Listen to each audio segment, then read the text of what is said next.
Hi, I'm Jeff McNair. I'm a special ed professor and professor of disability studies at California Baptist University. And I also work for the Johnny and Friends organization, the Christian Institute on Disability, doing policy work. There's some work that I've done with various congregations, some with training and those kinds of efforts. But in my own congregation, my wife Kathy and I have a ministry. It's called the Light and Power Company. We've been doing it for over 20 years. And it's basically a ministry that seeks to include adults with various disabilities and work towards the larger inclusion of individuals with disabilities within the church that we attend. And that's both teaching Bible to the individual's disability, but also trying to open the congregation and recognizing the way that the church itself needs to change in order to be inclusive of people with disabilities. I think the most important current needs that churches have relative to faith development revolves around the issue of maturity. There's a whole lot of churches that are out there that have a ministry or they've begun to bring people with disabilities into their congregations, but it's almost like they have them over there.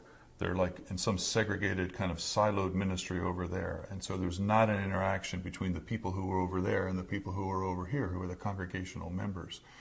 So a good starting point is to have people with disabilities in the front door, obviously, but we can be having people in the front door in a segregated setting for 20 years. And so what we need to do is mature in that and think about what's the next thing and how can we take people who are present, thank goodness for that, and move them to where they're more integrated into the congregation. Because a critical part of disability ministry is not just working with people with disabilities, but allowing them to have the impact that their lives can have on the broader congregation in terms of making the church what it should be. So the issue is how to take the small steps moving towards what we would like to see the church to be as it moves towards maturity. And one of the ideas we've come up with is this idea of taking criteria, a set of criteria related to what might be the kinds of things we want to work on, and then looking at ourselves, evaluating where we are, and just asking a question of what would be better, and then taking a small step towards a vision that we might have. Now we've achieved that step, we step back and say to ourselves, what would be better? And then take the next step and so forth until we move towards the vision of where we want to be as a maturing community of faith. And maturity has no endpoint. And so we continue to grow and continue to change and get better and better. The worst thing we could possibly do is just be satisfied with where we are and then not continue to move forward. Some of the things that are kind of leading to progress towards the goal and vision is the idea of trying to facilitate ways such that people can be integrated. And one of the ideas that we've come up with is this notion of social ramps, or using universal design and applying it to social environments.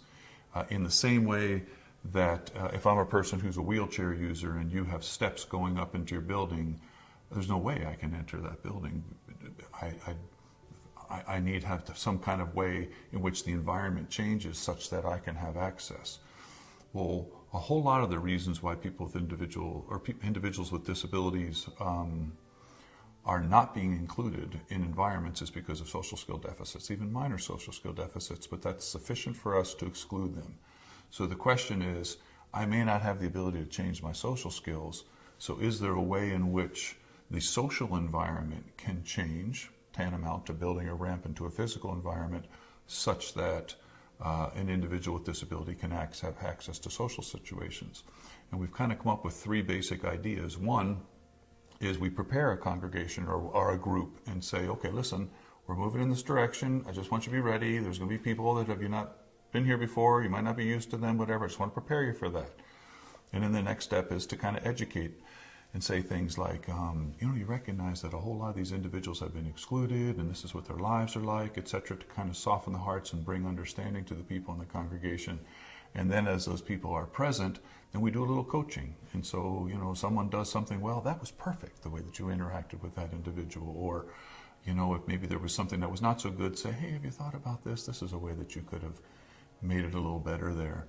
So that it's kind of taking the next step to providing these social entree options to environments for people who have been excluded for social reasons. And the goal being hopefully just, the development of friendships and and relationships, because the actual heart of ministry is that people would develop friendships with each other and grow to love each other and support each other and serve the Lord together.